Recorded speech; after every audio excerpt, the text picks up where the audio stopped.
Okay, so here we are writing the three waves of GPT powered sales. Welcome to the webinar. And just to sort of get us in the headspace for today, and thanks for joining. Really like this quote here that one of our investors shared with us, which really I think sums up what this potential of ChatGPT is all about. Is that reason can answer questions, but imagination has to ask them. And I think that's, there's this key theme with ChatGPT about what they're calling prompt engineering. And it's just this ability to, you've probably already experimented with ChatGPT already, which is probably why you're here today. It's really easy to use, put in questions, get some great stuff back. But actually how you prompt ChatGPT is where the real power kicks in. And so we've got some really interesting stuff to show you today about how to do that and how we see how the technology really impacting particularly the sales space over the immediate future. Today we've really got four key things we're going to go through.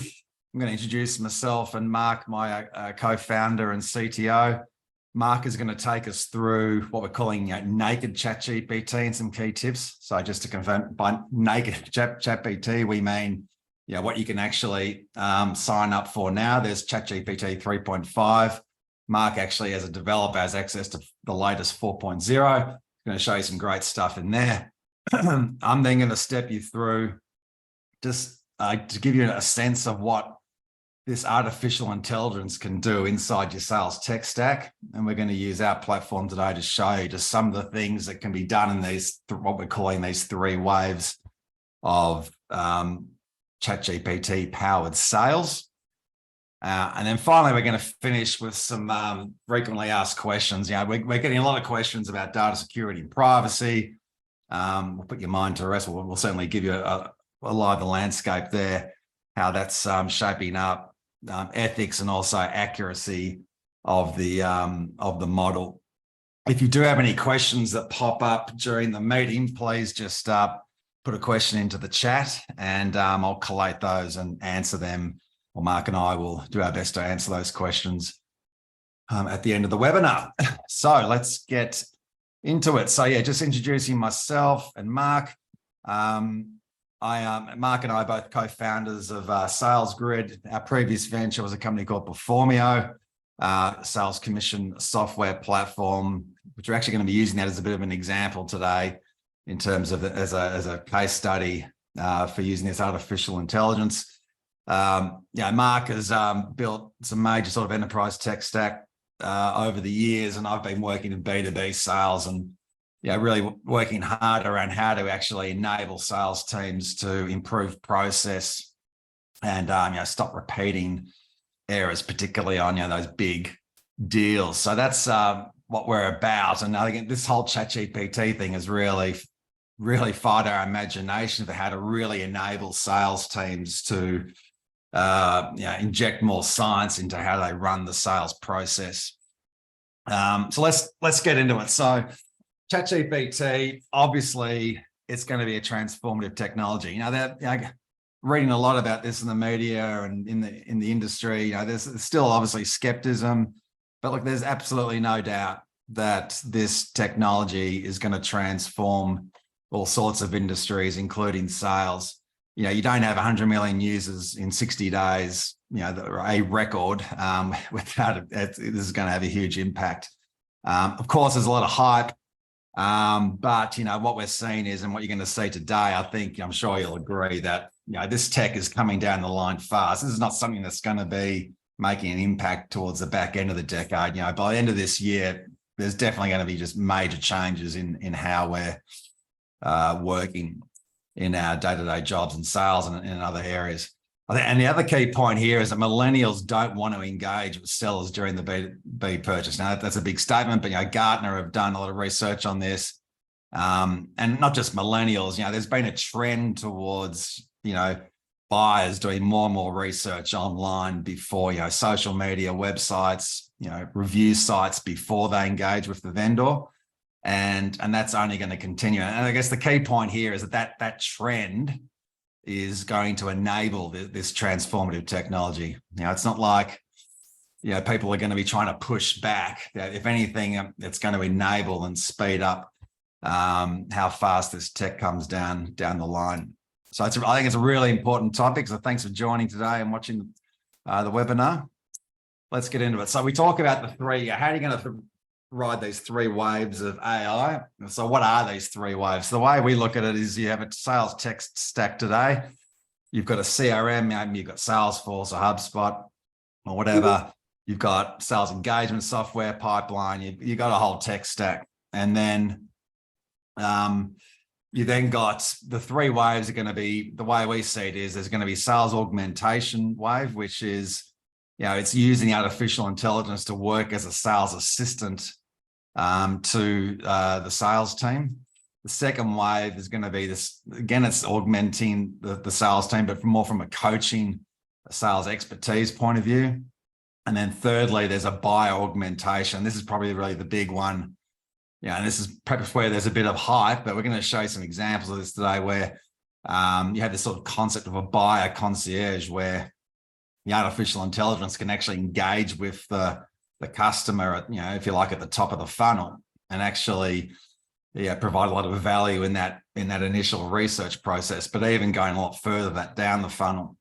The technology, a lot of technology is really here now. It's more about how well you can train the model to not only mimic human intelligence, but in many ways to be actually superior in terms of the service it can deliver. So, but it's like driverless cars, right? A lot of the technology is already here for driverless cars pretty much, but we're still a long way off getting to that, autonomous driving because there's various social and whatnot blockers and regulatory blockages to it.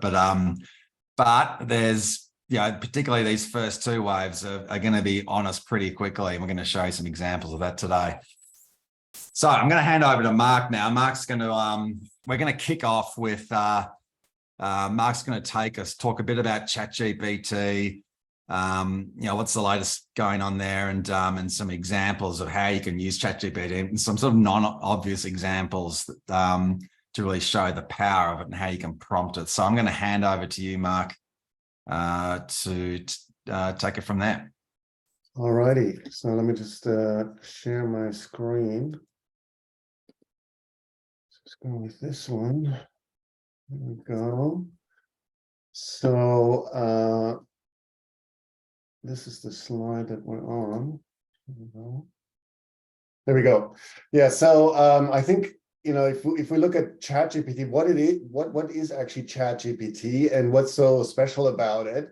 And to me, there are like three parts to it that are unique, and they seem to be kind of like intertwined. But if you break it up, it's one thing is what you can write things in natural language. It understands what you're saying, right? You don't have to craft a query like, let's say, in Google or something like that, where you don't normally use full sentences. You actually use keywords in order to do your search. Here you can just write full sentences. So that's pretty new in terms of an interface with technology. And at the same time, it can also respond in natural language. So it speaks English quite well, better than we do actually. And so it responds in natural language. So now you can have a two-way communication in natural language. And the last bit is that it is trained on all this knowledge of the internet. And, so it's an expert on a lot of things, so it's an expert on marketing. It knows all the marketing blogs and all the marketing books out there. It's an expert on sales. It's an expert on programming. It's whatever is on the internet, it's an expert on that. And you can really tap into that. And, that's the third layer that makes it so compelling. And so that's naked ChatGPT. So at that level, it's already pretty amazing. And I can show some examples of that now. So if you go to naked ChatGPT, so I assume that most of you have already tried it. You probably start off with something like this, right? Where you just use a relatively simple query, right? A prompt. like give me 5 slogans for my SOC company. And, so you can see, it understands what I'm trying to do. It does give me 5 slogans for my SOC company, but they're not very good, right? So similar to, you can think of it as a digital human almost, right? So if you take an assistant and tell it, write me 5 slogans for my SOC company, then, they could come up with all kinds of things, right? And so it's better to give it more context and more information. The more information you give it, the better these results become. So if you enhance this this prompt to say here, act as an expert copywriter. I mean, this is a really good way to prime the ChatGPT to act as an expert in something. In this case, as an expert copywriter, because slogans are in the marketing copywriting area, right? And then if I say, hey, give me cute ideas, right? You kind of giving it an idea in which direction I want to go. And if I say it should start with socks are like, then you kind of give it the format. And what comes out, socks are like warm hugs. So if I had a sock company, to be honest, I would use that one, right? So that is pretty good already. And I haven't done any great magic. So at that level, ChatGPT is already quite useful. But there's so much more that you can do with ChatGPT with just naked ChatGPT. So if I go, here's the next example where I'm just giving it more context, right? In this case, I'm saying, so like David said, we both worked on Performio, David's previous company together, which does sales commission software, which is like, a typical example for a SaaS company. So if I'm a salesperson in a SaaS company, then one of the prompts that I might be using is this one, where I say, act as an expert selling sales commission software, provide a bullet point list of the top 10 pain points. And so again, so I'm telling it to act as an expert. I want a bullet point list. And rather than just having a single output, I actually ask it to do the top 10, because that gives me more variety, and then I can actually look at them and decide which direction I want to go to, right? So I take the first batch and see where ChatGPT takes me, and then I can elaborate on one of those, right? And I'm being relatively specific, right? I'm not just saying here, what are the top 10 pain points of mid-sized businesses? No, I want to know about telecommunication businesses and how to overcome these challenges, right? And so here you have the pain point of manual calculations and how Performio, our previous software, would overcome that by automating the calculations, and that's absolutely right. So here you can see, as you build up these prompts and get better at writing prompts, the output will be better. And now I want to show you a more sophisticated example that we did. One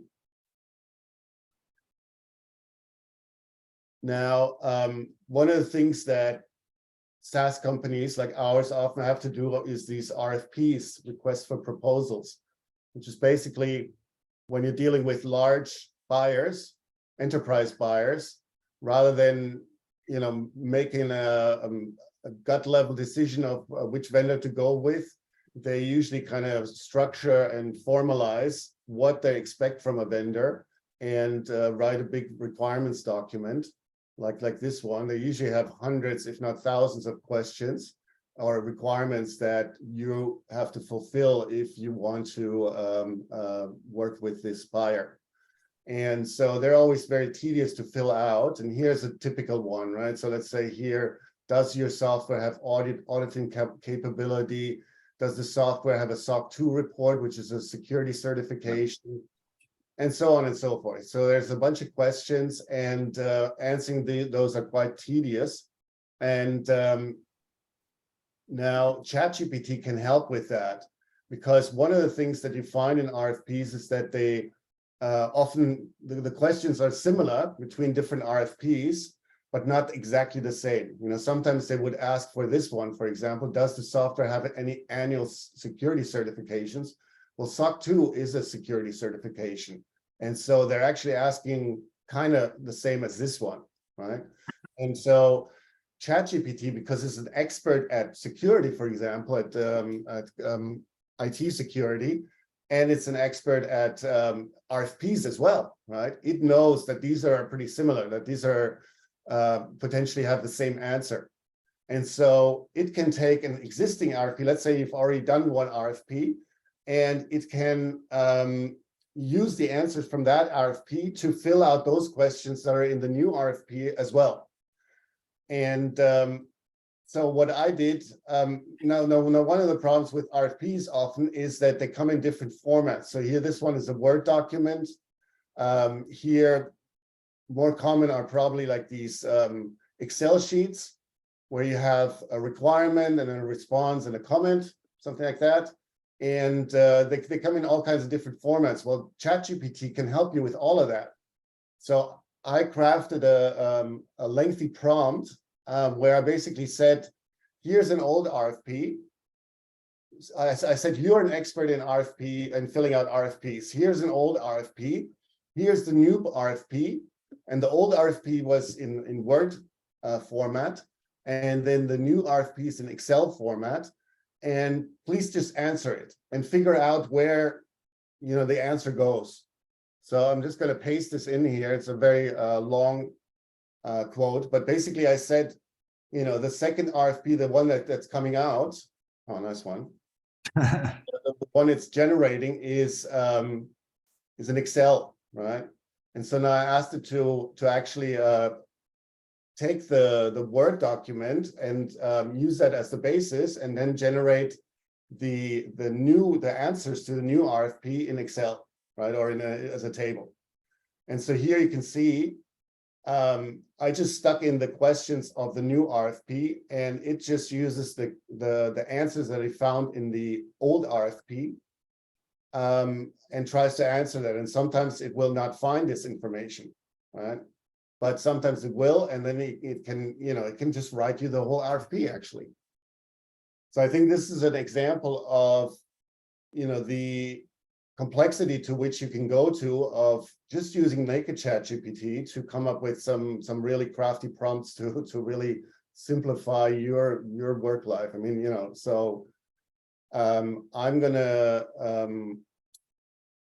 include this particular prompt in the, I think at the end of the webinar, we're going to send out some documentation on some tips and tricks on ChatGPT, and I'm going to include this one, so you might be able to use it for your RFPs. And Mark, this is in ChatGPT 4, right? Yes. So currently, for free to be used for free is ChatGPT 3.5. So if you just go to the website and sign up, you're going to get ChatGPT 3.5. The latest version is ChatGPT 4, which is available for those who get a so-called Pro account, which only costs $20 a month, and I think it's well worth the investment. The difference between ChatGPT 3.5 and 4 is on some, on a basic level. If you're looking for slogans for socks, we're probably not going to notice much difference, but the difference comes in when you dig a little bit deeper, and it's amazingly more powerful than the 3.5 version. So they tested the 3.5 version on the American bar exam for lawyers, and 3.5 passed the bar exam, but only in the bottom 10%.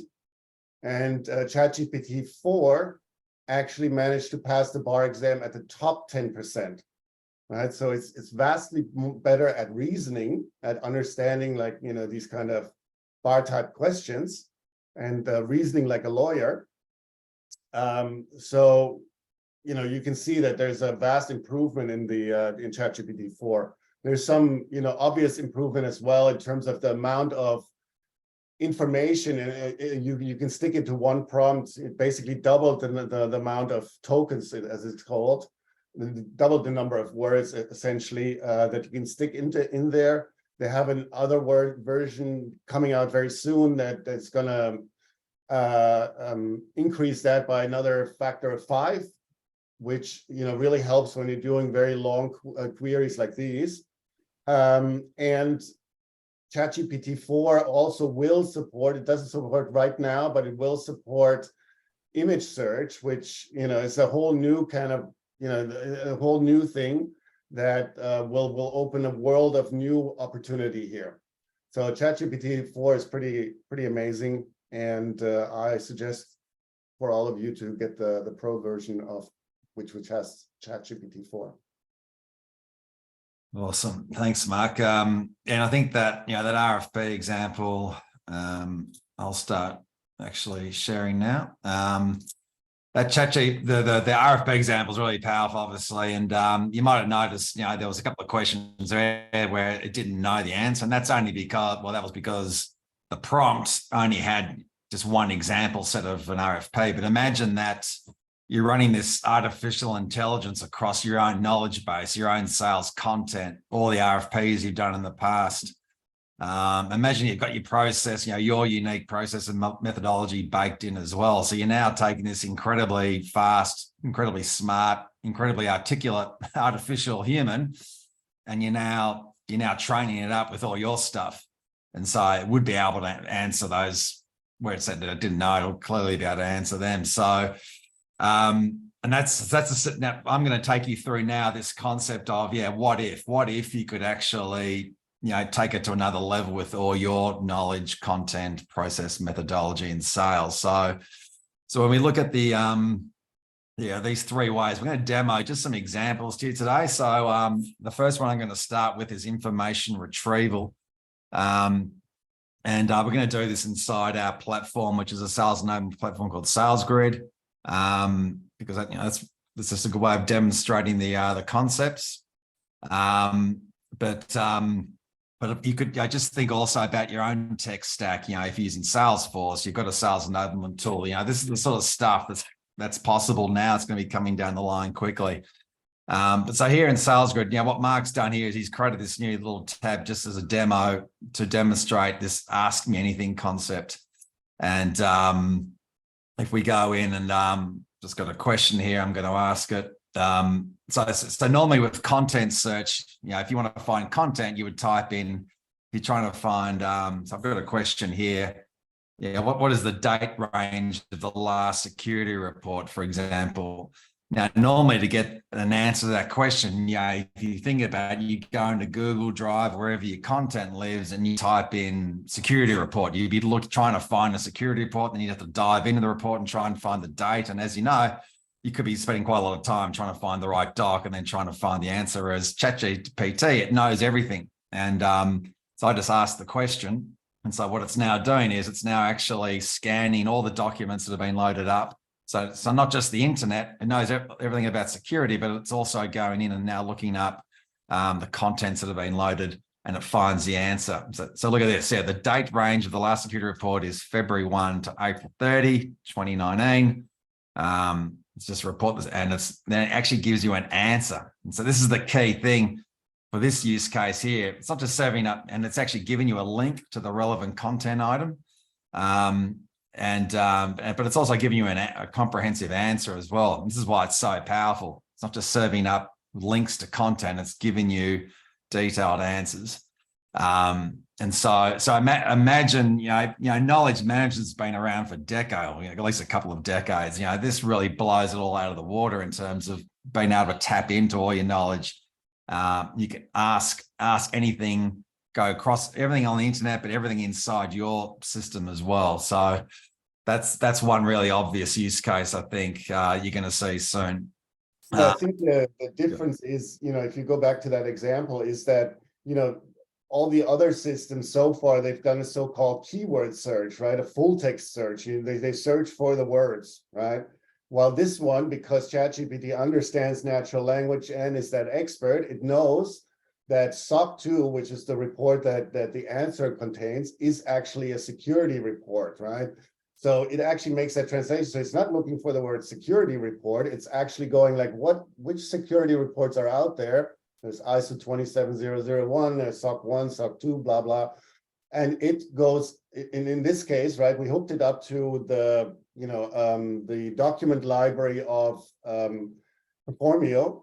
And it finds the relevant, the only security certificate that is relevant in this case, which is the SOC 2 report. And then it goes in there and looks for the answer, the actual answer. So that's so-called, that's a semantic search, right? It searches for the meaning of the query that you make, and that makes it so powerful. Yeah, and for people who are really paying close attention, we only loaded an old document, which is why it's 2019. Performio does have a more recent certification. That's neither here nor there, but yeah, it's giving the right answer based on the content that's been loaded up into the knowledge base. So I think that's really powerful. Filling out RFPs is another key use case. I'm not going to labor that too much now. Mark showed that amazing concept in ChatGPT 4.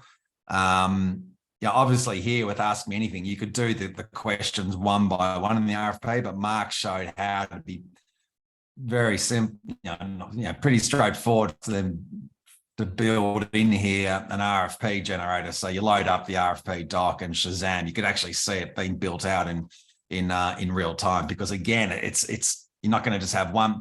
And this is this whole thing about prompt engineering. You're baking in the prompts, and it's now got access to maybe hundreds of RFPs. So it's got all this information to scan over to then give the best possible answer. Another one to think about is you probably might have already experimented with this, email writer, but imagine that as an assistant can write really good emails for you. And so imagine that. Imagine this is your CRM, okay? So this could be in Salesforce or whatever. Here we're showing in SalesGRID.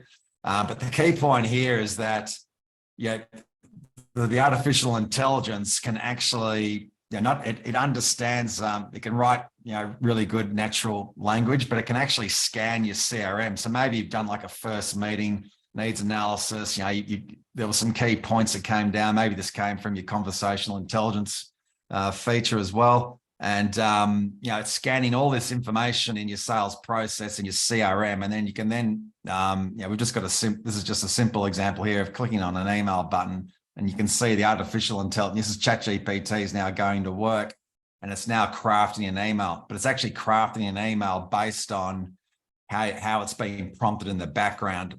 And the way it's being prompted is to say, look, write an email to the customer. And this is interesting here, it's actually, Mark's written a prompt, engineered a prompt in the background to go, okay, produce this sort of mutual action plan, and put that in the email as well. So again, the point here is obviously ChatGPT, you can write content, so I can write emails, but you can then also in the background prompt with, what are the types of, in terms of your sales methodology, how you, sort of email templates that you want to write at certain steps in the sales process. So I think, that's really just one example of content creation. You could have, if you want to, generate me a battle card, generate me a talk track, based on these different competitors. You've got all your knowledge about your competition, about your product feature sets. ChatGPT could then, generate stuff on the fly dynamically to support your sales process. Another one, so that's sort of three examples under this sales augmentation wave, where and you're assisting the sales team. This is three examples. I think the coaching one's really interesting as well. So imagine that, that like Mark said, ChatGPT, it knows everything that's ever been written about sales that appears on the internet. So it's an expert in sales, but imagine if you can actually really prime it to be an expert on your sales process and methodology. You could then make it like a tactical coach, an expert. So I'll just give you an example here where, so imagine this is your CRM. It's here in SalesGRID, but this, you're going to see this in product soon. So you go, I'm inside my CRM and I'm looking at a particular deal. think my internet's a bit slow here. This is why it's okay. There you go. So I'm looking at a deal here for Smith & Co. First meeting, and I've got this coach button here. So what this is going to do now is, this deal is dormant. And so imagine you're saying to the coach, look, I need some tips on how to move this deal forward. And so you have, baked into your application, you've got this artificial intelligence, available 24/7 to give you tips. What are the things I can do to move this deal forward? So you can see here. So what's going on here is it's actually scanned the internet as well as the information inside the database here and come up with 5 tips. And look, reach out to the contact, provide additional info, ask if there's additional pain points. It's fairly generic, but it's all pretty bang on sort of sales advice. And I think the first thing it's interesting is it's giving you 5 tips, and it's sort of making sales. It's helping you to think a bit more broadly about what your options are. But there's also potentially stuff coming in here that's relevant to your. So imagine you've got your sales methodology. You use Challenger Sales or Miller Hyman or whatnot. You can actually bake it. The expert could come, or the coach could come back to you with stuff that's relevant to your methodology, and so it's constantly prompting the salesperson with your methodology and suggestions and tips. So I think that's a really interesting application as well. Again, it's scanning your CRM, scanning your methodology, and presenting those coaching options. I think the difference basically is you can see that assistant help me with writing an email or with wordsmithing stuff, but now we're getting into this realm where we're actually tapping into the expert knowledge. The expert knowledge that it gained from the internet, and then B, any expert knowledge that you can feed it into, about your sales process or the way you do things in your company, your sales IP. Cool. And I'm going to hand over to you. This is the final thing we're going to show today, which is kind of our piece de resistance, if I may say. So this is taking up another level again. We're going to show you how you can, because ChatGPT, it's not just Q&A, it can actually effectively run a conversation. So you can do like role plays, which then actually dovetails under this idea of having like a buyer concierge as well. So I'm going to hand over to you, Mark, because my internet is running a bit slow, it seems. And I'm just going to hand over to you so you can take us through. Mark's built some really amazing stuff here around how you can actually engage almost as an artificial human in a role play, or what we're calling a skills practice. And so I take it from there, Mark.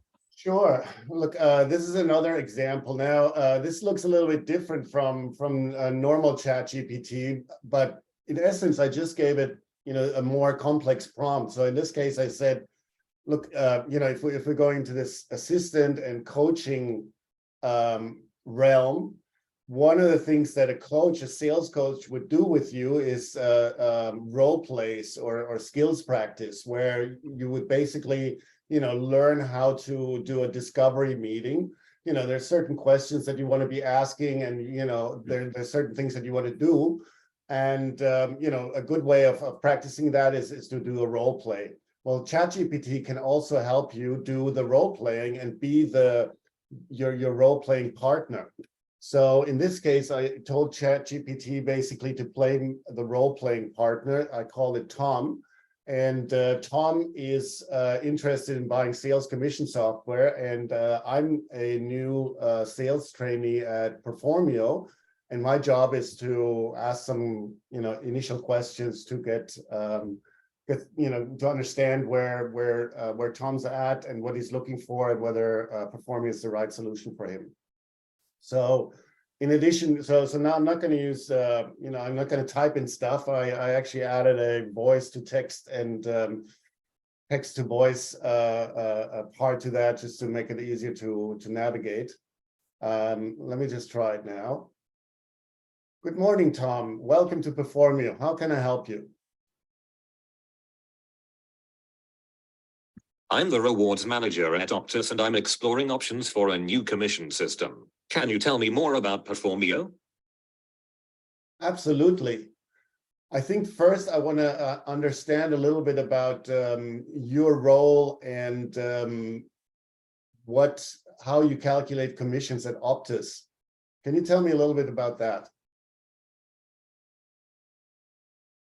I manually calculate commissions using multiple Excel spreadsheets. It takes up to 10 days to complete the calculations, approvals, and error handling.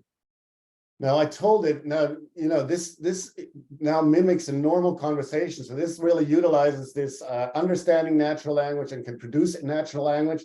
And I, in the background, the prompt spelled out the scenario. I said, look, you play Tom, you work at Optus, and you calculate just what he's just saying, calculate commission manually. This is a very typical scenario that Performia usually comes across, and the typical company that they would sell into. And so this is exactly what a role play would be like. And I also told it, not to give me all the information up front. So the prompt is relatively long and elaborate in terms of like all the issues that Tom is having with his commission calculation right now, and he's trying to solve. But I told it specifically, don't give me too much information. Just let me, because one of the things that you want to learn doing this role play is to elicit information and try to really get to the root cause. So let me ask some more questions here. Let me just think about that. What am I going to ask him? All right, multiple Excel, 10 days to complete. What impact does that have on your company that it takes 10 days to complete the calculations? It creates delays and frustration for both the sales reps and myself. The process is tedious, error-prone, and time-consuming. It also hinders my ability to focus on other important tasks. So now we're digging a lot deeper into, where he's coming from and trying to understand, Tom's situation, Optus situation. Some, typical questions that you also want to ask during, an initial meeting is potentially, either like the band criteria, budget, authority, need. This is what we're already discussing here. And then the timeline. Let me just ask. That's great to know. Do you have a timeline and when you want to have a new commission solution in place? We're looking to make a decision on a new solution within the next 3 months. Ideally, implementation and integration should take place within 6 months from now. All right, so now we can see, we're having this normal conversation, and we could do this for, a normal meeting, like a half an hour, getting into the discovery of his situation. And, but, that's not all we can do. Now, the next step is, because ChatGPT is this expert, I can also ask you, okay, now we had this conversation, now switch roles again. Now you're the expert coach. Give me an assessment of how well I did. And so here, in this case, I asked it to assess it according to the band criteria, whether I elicited that stuff. And now I can see here that how did I do in the band criteria? Budget? No, I did not ask for the budget. That's right. I also didn't ask authority. That's right. I think I did all right on the need, but he did say, okay, the timeline for purchasing pass. So you can see that, it can then, do an assessment of how well I did in this conversation. So ChatGPT, you can, it's a very universal tool, and, depending on the prompting, you can do a lot of different things with it. And we think this role playing, is a very, very, advanced, but really wonderful way of using ChatGPT, for your specific needs in your sales team. And we think that's going to be a really powerful way to use ChatGPT. The last thing that I want to show is, we're working on the next generation of this. So here, Tom's voice was a bit wooden, and obviously I only had Tom here as a still image, but the next wave, the next generation of this skills practice, I just want to show quickly. So this is this one. So now I'll start the conversation again. Good morning, Tom. How are you going? How can I help you?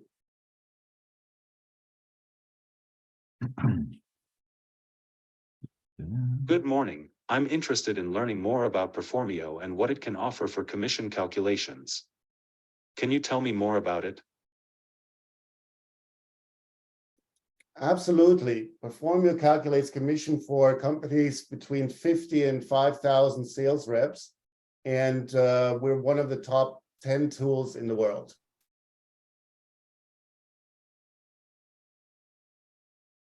That sounds interesting. Can you tell me more about how Performio works and how it would specifically help with commission calculations? So you can see here, next level is, is having actually a talking avatar, and that has a better voice. So this is just an example of the next level of the skills practice. Yeah, I think so. What we're trying to get, well, what Mark's working towards here is, it's almost like simulating like a Zoom meeting, so that you're talking. So the role play or the skills practice, feels really as close to a Zoom type or Teams type meeting. And again, imagine if a buyer concierge thing, imagine as a customer, you're coming in and you're having this conversation to elicit information and whatnot. Or maybe you just prefer the more text to voice option, but you can see, it'll be interesting to see what people prefer. But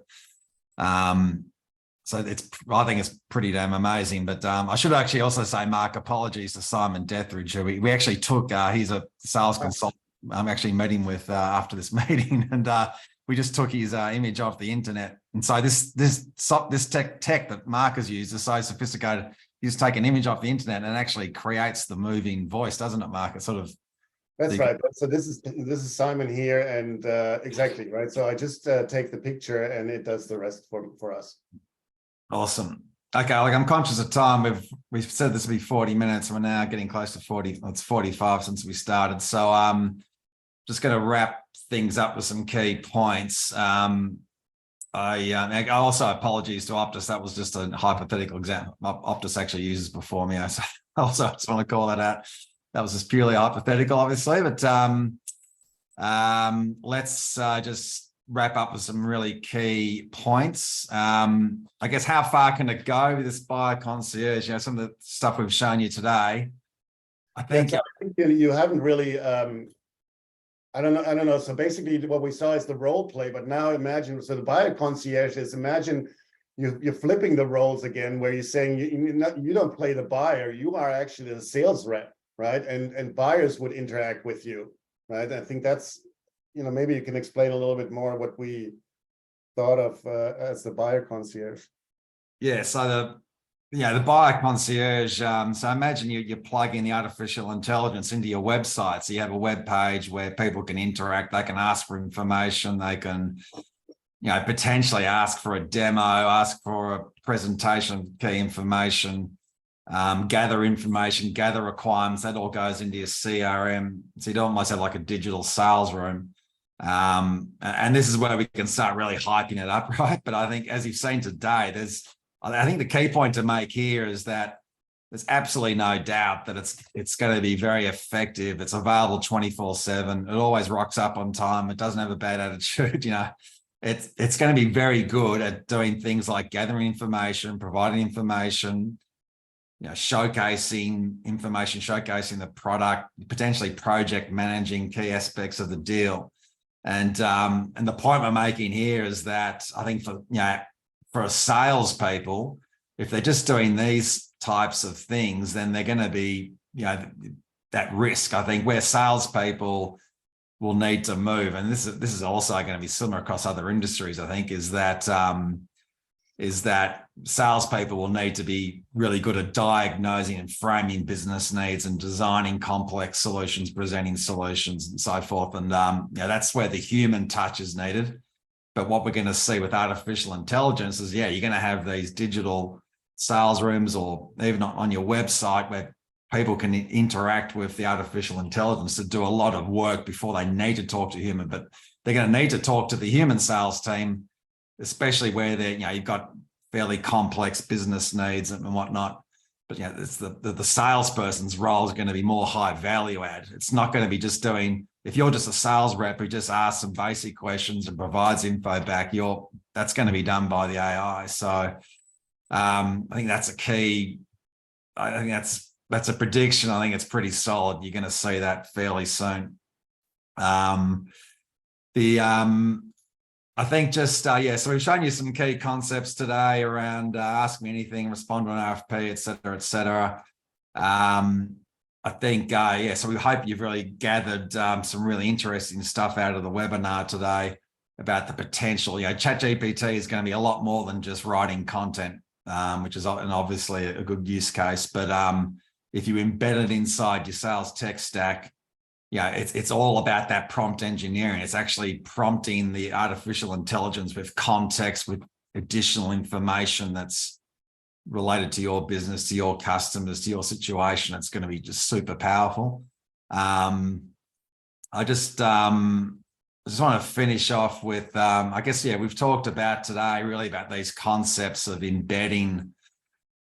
Yeah, I think we've made that point today that it's all about taking naked ChatGPT and embedding all your content and giving access to your data to provide this incredibly powerful assistant or sales coach. And so I just want to wrap with, what we're doing.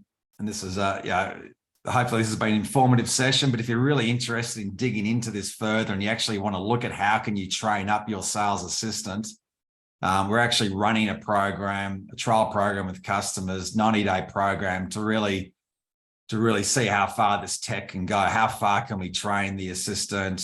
How much we can iterate over the job description? And it's a fantastic opportunity. It's a great opportunity for us, but it's a great opportunity for customers to actually really almost run like their own internal R&D project and then present that back to their colleagues on what this tech can do inside their business, inside their tech stack. So yeah, if you're interested in having a look at this, it's a great opportunity for you to take a leadership role in your organization, drive some incredible innovation, get some immediate benefit, and naturally, we think we're really well placed to help you run this project. But if you're interested in really getting ahead of the wave, really riding these three waves, getting up there quickly, let us know.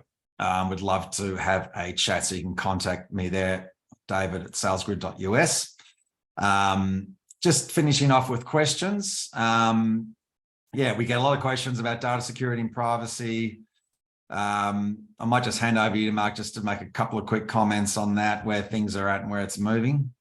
Yeah, certainly. I mean, all companies are, concerned about data security. And, now with this new technology, if you're thinking about, giving, ChatGPT access to internal information, obviously, that raises the security alarm bells.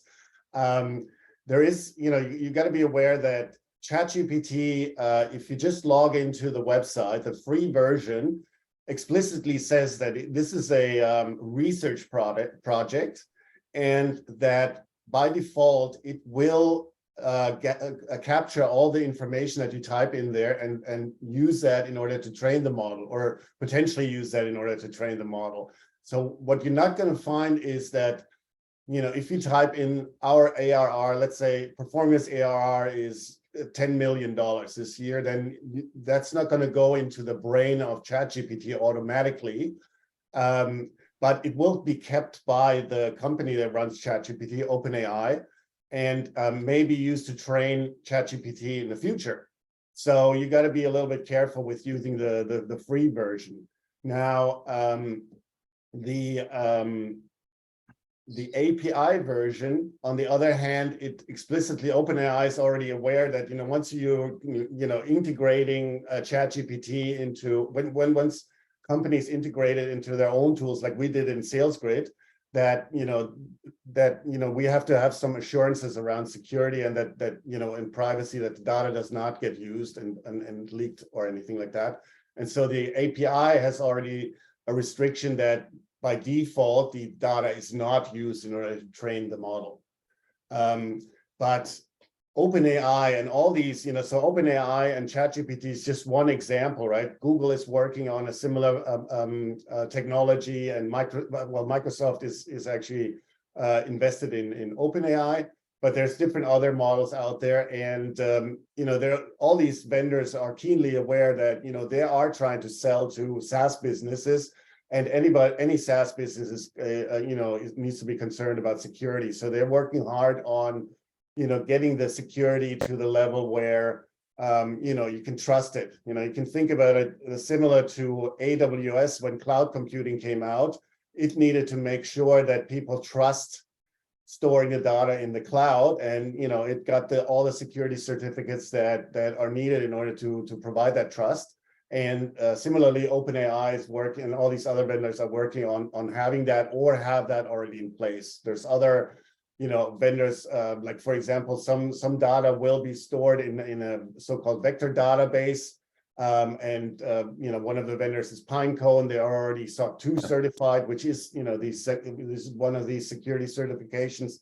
So they're all working hard to build that infrastructure in a way that, SaaS businesses can tap into it and not worry about security and privacy. Yeah, thanks, Matt.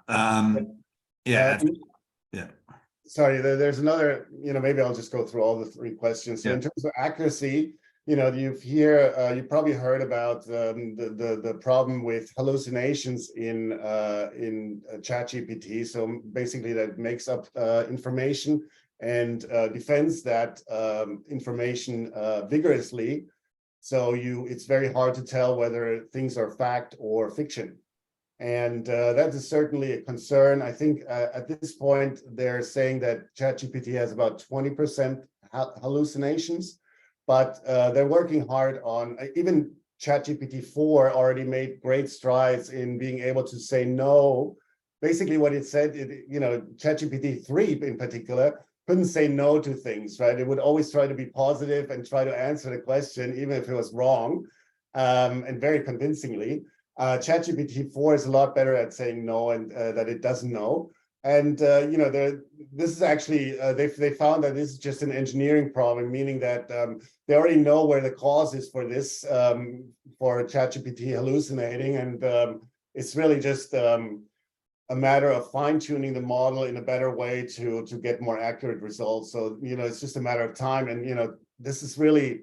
Imagine, right? So between ChatGPT 3, 3.5, and 4, that's about a year's, the time span between these versions. So we're going to get a much more accurate version of GPT 4 probably within the next 6 months. So it's all moving extremely fast. So I think accuracy is not going to be a problem in the near future.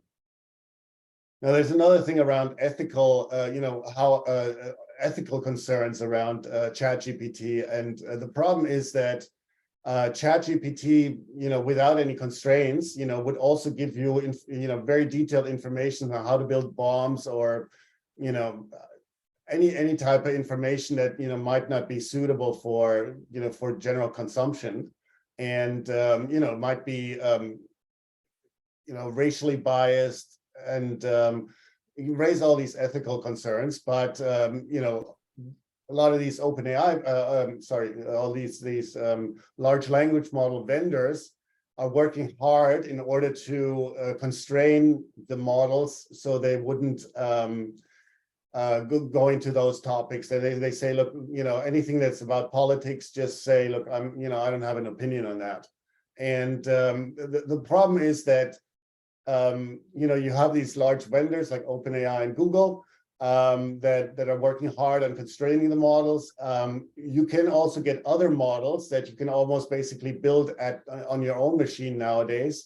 And so the danger is that malicious actors, basically hackers, for example, they can use this technology in order to do bad things. One of the things that we've already found is that